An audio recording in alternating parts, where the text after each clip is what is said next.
Very warm welcome to everyone.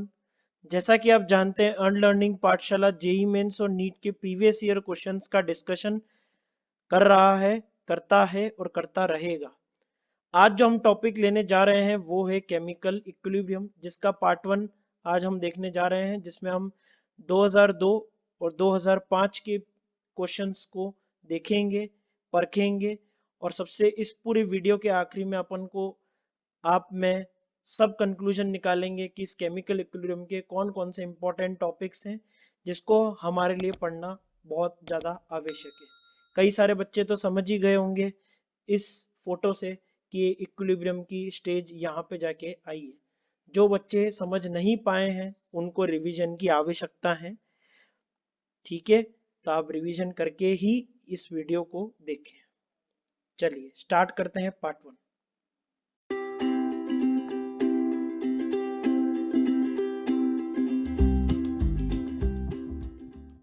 चलिए देखते हैं पहला question. Change in volume of the system does not alter the number of moles in which of the following equilibrium. Question Lee Chatelier principal का है, जिसको अपन हिंदी में ली Chatelier सिद्धांत भी बोलते हैं। तो क्वेश्चन ये बोलना चाह रहा है कि ऐसा कौन सा इक्विलिब्रियम है जिसमें वॉल्यूम चेंज करने से नंबर ऑफ मोल्स पे कोई भी फर्क नहीं पड़ेगा। कौन से मोल्स बेटा? जो इक्विलिब्रियम पे है। ठीक है, तो जिसका डेल्टा एनजी आपका 0 होगा उसका वॉल्यूम पे कोई भी इफेक्ट नहीं होगा, क्योंकि उसमें Q is proportional to V की पावर 0 जाएगा और जो कि क्या हो जाएगा, कांस्टेंट। मतलब आप वॉल्यूम कितनी भी चेंज कर लो, क्योंकि V की पावर 0 क्या होगा, 1। इसका मतलब आप वॉल्यूम कितनी भी चेंज कर लो, Q पे कोई भी फर्क नहीं पड़ेगा, K पे कोई भी फर्क नहीं पड़ेगा, रिएक्शन हमेशा इक्विलिब्रियम पे रहेगी। तो हम देख लेते हैं कि कौन सी रिएक्शन का डेल्टा एनजी 0 है। देखते हैं इसका डेल्टा एनजी कितना है, 2 माइनस 1 माइनस 1 मतलब 0। तो ये वाला आपका करेक्ट हो गया। ठीक है, इस वाले में डेल्टा एनजी की वैल्यू 1 प्लस 1 माइनस 1। जिस बच्चे को पता नहीं है डेल्टा एनजी क्या है, आप क्या करो, stoichiometry of product, sum of stoichiometry of product minus sum of stoichiometry of reactant. कई बच्चे ये इस फॉर्मूले को याद रखेंगे तो ज्यादा अच्छा रहेगा। नहीं, ये फॉर्मूला ही गलत है, यही गलती नहीं करनी है। Stoichiometry of gaseous product minus summation of stoichiometry of gaseous reactant. बेटा अपन को प्रोडक्ट और रिएक्टेंट की फेस भी देखनी है कि वो क्या वो गैसियस है, तो ही डेल्टा एनजी फिर आप निकालें। कई बच्चे क्या होते हैं जल्दबाजी में स्टोक्योमेट्री का प्लस कर लेते हैं प्रोडक्ट का, फिर माइनस कर देते हैं स्टोक्योमेट्री ऑफ रिएक्टेंट। नहीं बेटा, स्टेट भी देखनी है, इसीलिए तो यहाँ पे डेल्टा एनजी लिखा होता है जो कि गैसीय स्टेट को बताता है। ठीक है, तो सेकंड वाला ऑप्शन देख लेते हैं। सेकंड वाले ऑप्शन में 1 प्लस 1 माइनस 1, तो ये कितना हो जाएगा 1, जो कि क्या है, गलत। इसमें क्या हो जाएगा 2 माइनस 4, गलत। इसमें क्या हो जाएगा 2 माइनस 1, गलत।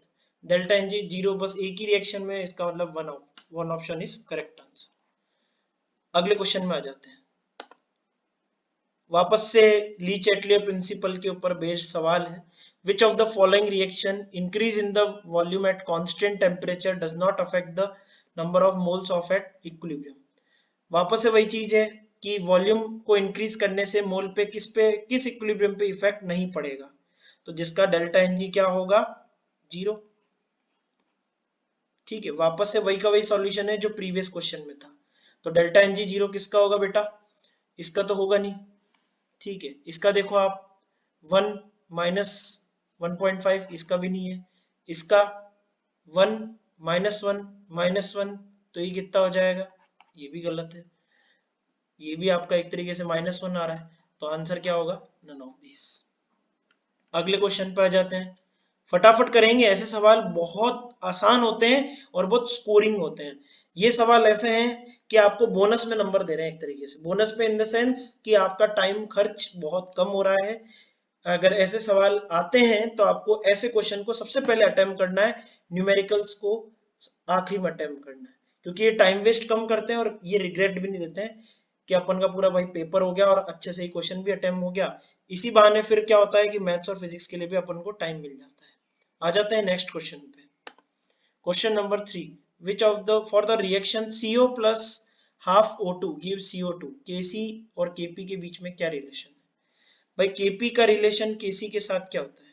Kc इंटू RT की पावर डेल्टा Ng, ठीक है। अब Kp is equal to Kc, ये फॉर्मूला आप ध्यान भी रखें, ये फॉर्मूला बार बार काम आता है, बाकी इस फॉर्मूले को आप निकाल भी सकते हो, कोई दिक्कत नहीं है, पर टाइम वेस्ट क्यों करें, इस फॉर्मूले को याद ही रख ले तो ज्यादा अच्छा है ना। तो RT की पावर डेल्टा Ng देख लेते हैं कितना है, 1 माइनस 1, तो ये तो 0 हो गया, 0 माइनस हाफ कितना हो गया, 0.5, तो -1/2। अपन को Kc बाय Kp का रेशियो पूछा है, इसका मतलब Kc बाय Kp का रेशियो कितना हो जाएगा, RT की पावर हाफ, इसका मतलब RT की पावर हाफ, तो ये हो जाएगा। आ जाते हैं क्वेश्चन नंबर 4 पे, ठीक है। Consider the reaction equilibrium on the basis of Le Chatelier principle, the condition favourable for the forward reaction. देखो क्वेश्चन में बोला है कि अपन को ली-चैटलियर प्रिंसिपल के अकॉर्डिंग रिएक्शन क्या करनी है, फॉरवर्ड करनी है, ठीक है। फॉरवर्ड करनी है मतलब Q लेस देन K, तो ऐसे कौन से ऑप्शन में Q लेस देन K आ रहा है, ठीक है। टेम्परेचर का और प्रेशर का वेरिएशन पूछा है, तो अपन ऐसा करते हैं, एक बार में एक चीज ही देखें। भाई एक बार में मुंह में तो 2 ही लड्डू थोड़ा ना घुसाओगे, एक ही लड्डू घुसाओगे, एक ही लड्डू खाओगे, 2 लड्डू एक साथ थोड़ा ना खा पाओगे। तो एक बार में अपन एक फैक्टर देखते हैं, अपन पहले प्रेशर का देख रहे हैं, ठीक है। देखो कोई सा भी गैस हो, उसका जो प्रेशर है वो किसके प्रोपोर्शनल होगा, पी टोटल के। किसी भी गैस का पार्शियल प्रेशर किसके प्रोपोर्शनल होगा, पी टोटल के। भाई यहाँ तो मिक्सचर है ना 3 गैसेस का, तो किसी भी गैस का पार्शियल प्रेशर पी टोटल के क्या होगा, प्रोपोर्शनल। इसका मतलब अब अपन देख लेते हैं Q। अब P टोटल SO3 का आएगा ऊपर, SO2 का आएगा नीचे, O2 का आएगा नीचे, ठीक है। दूसरी बात स्टोक्योमेट्री अपन ख्याल रखेंगे इसका, ठीक है। रिएक्शन इसमें आपको बैलेंस दिख नहीं रही होगी, आपको बैलेंस करनी पड़ेगी 2SO3, ठीक है। कई बार ऐसी गलती हो जाती है, तो आप खुद बैलेंस कीजिए इसको। तो Pt की पावर स्क्वायर, ये Pt की पावर स्क्वायर, ये Pt की पावर 1, तो ये क्या आ रहा है, Q is inversely proportional to Pt। अब आप ये सोचो, अपन को रिएक्शन फॉरवर्ड की तरफ चाहिए, मतलब Q लेस देन K होना चाहिए, मतलब Q कम होना चाहिए।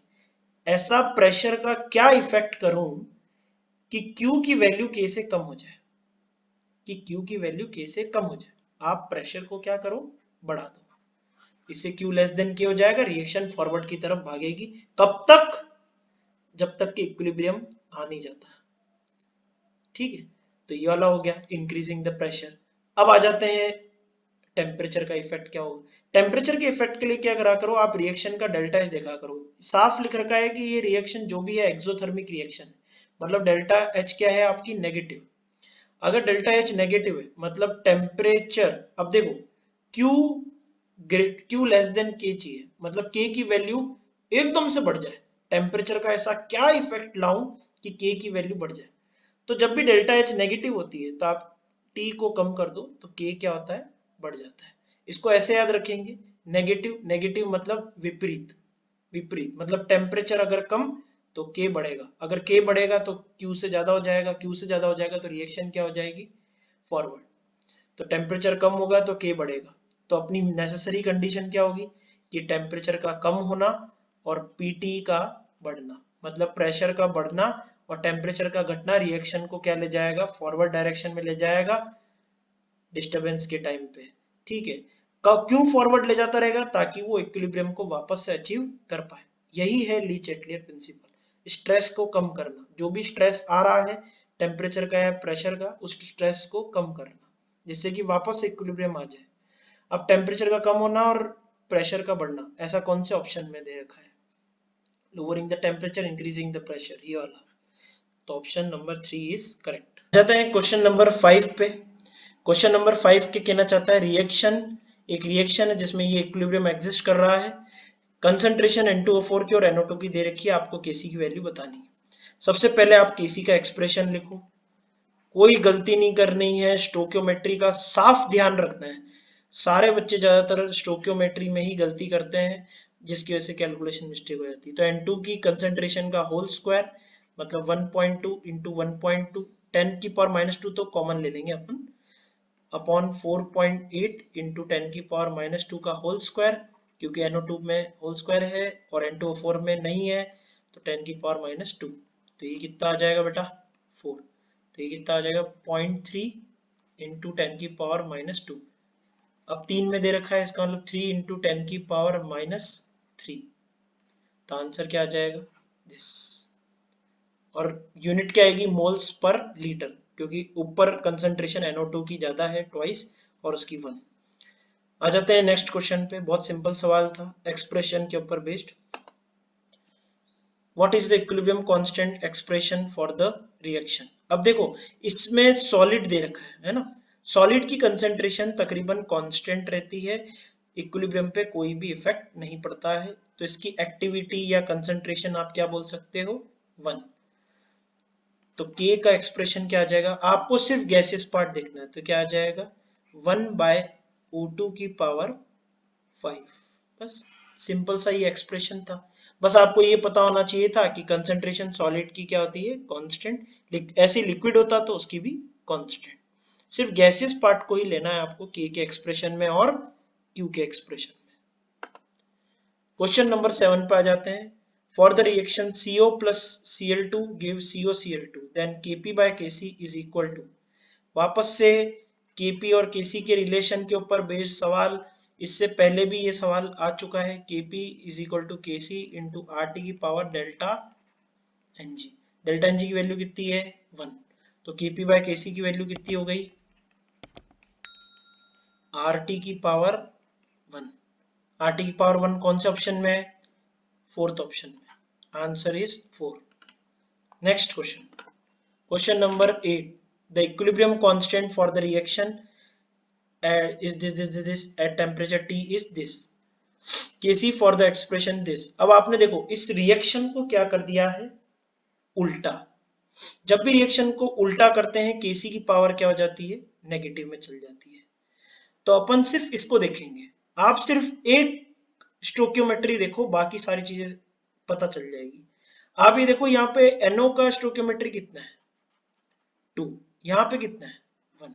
इसका मतलब इस पूरी रिएक्शन को क्या करना पड़ेगा आधे से मल्टीप्लाई करना पड़ेगा, तभी तो 1 आएगा।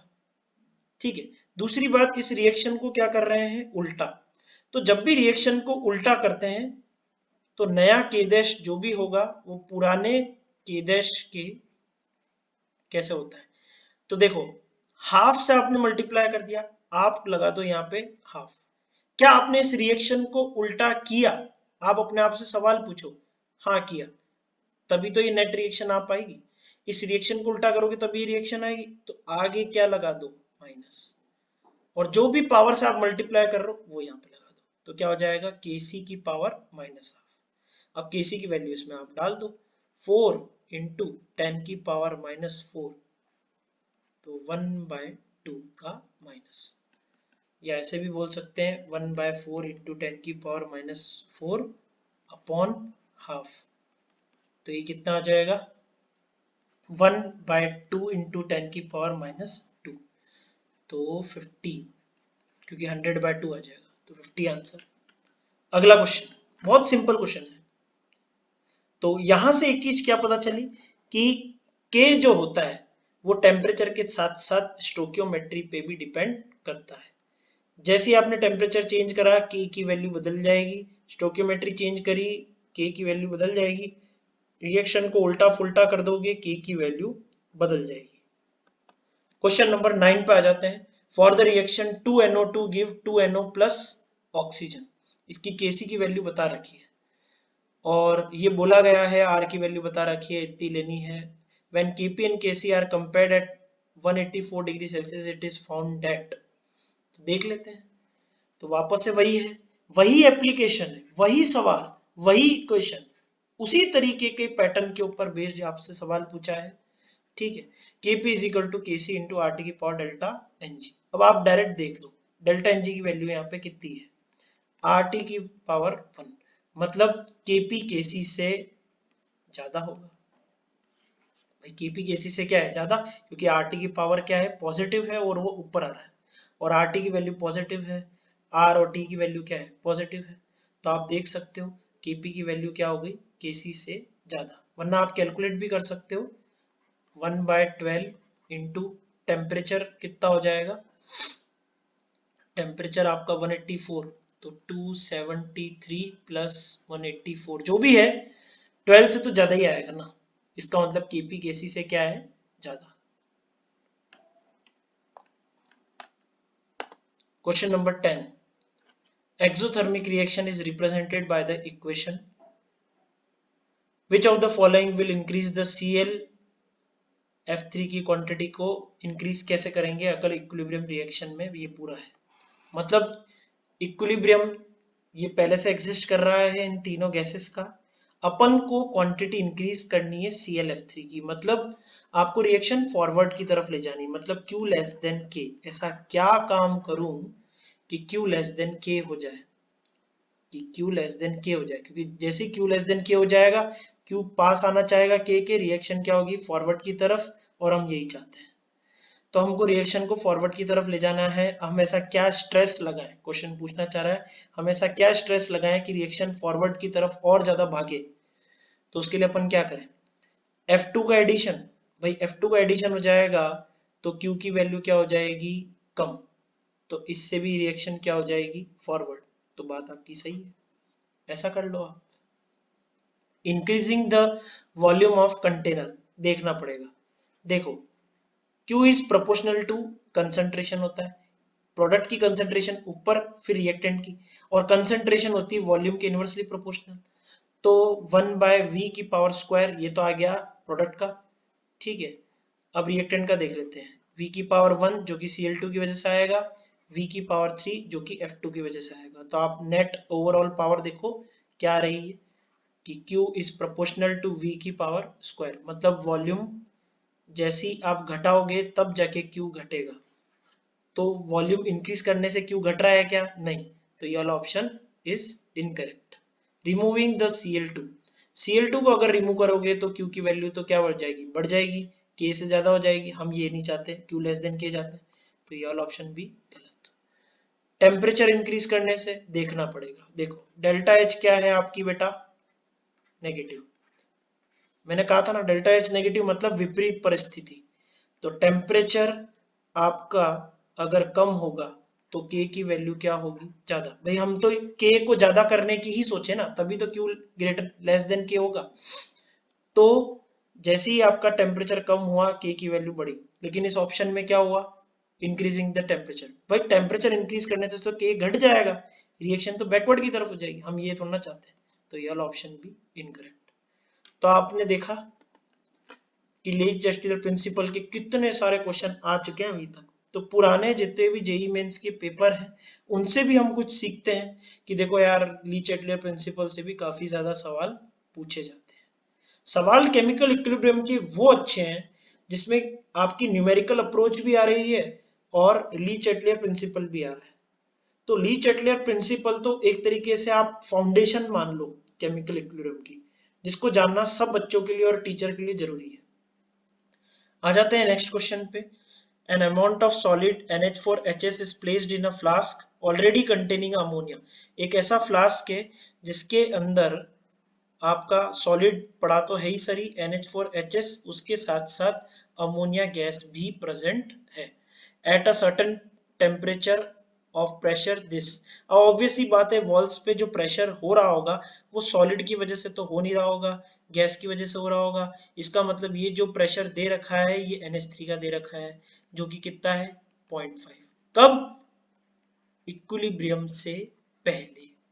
सर आपको पता किसे चला कि ये इक्विलिब्रियम से पहले की कंडीशन, बेटा क्या इसमें H2S है, क्या इसमें अपन को ये पता चला कि Kp is equal to this overall pressure वगैरह की इक्वेशन लगा के, नहीं, तो हम ये जो भी कंडीशन बोलेंगे क्या बोलेंगे, ये इक्विलिब्रियम से पहले की कंडीशन है, क्योंकि अभी H2S मिला नहीं है।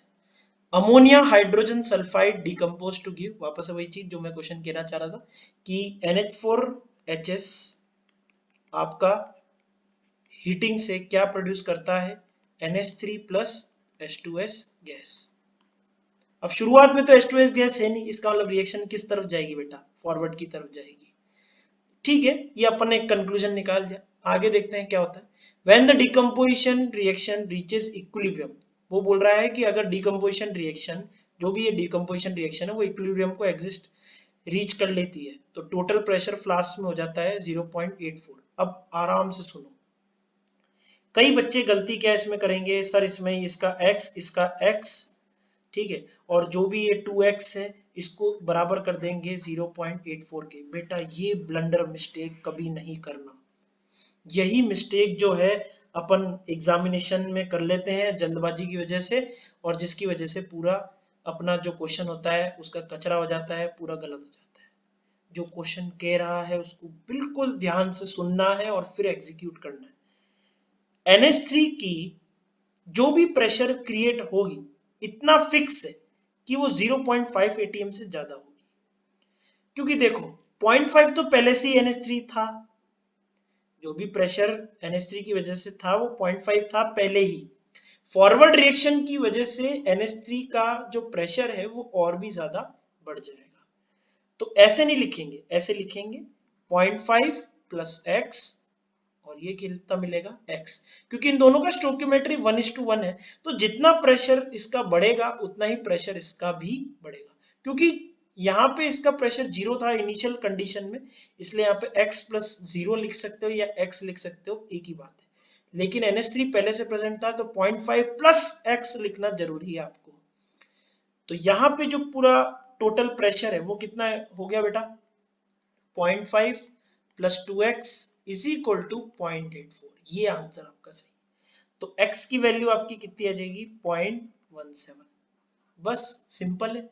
आपको के इक्विलिब्रियम मतलब इक्विलिब्रियम कांस्टेंट निकालना है, तो बेटा Kp का एक्सप्रेशन लिख दो। Kp का एक्सप्रेशन क्या हो जाएगा, NH3 का प्रेशर इंटू H2S का प्रेशर, तो ये कितना आ जाएगा 0.17 इंटू 0.5 प्लस 0.17, तो ये कितना आ जाएगा 0.67।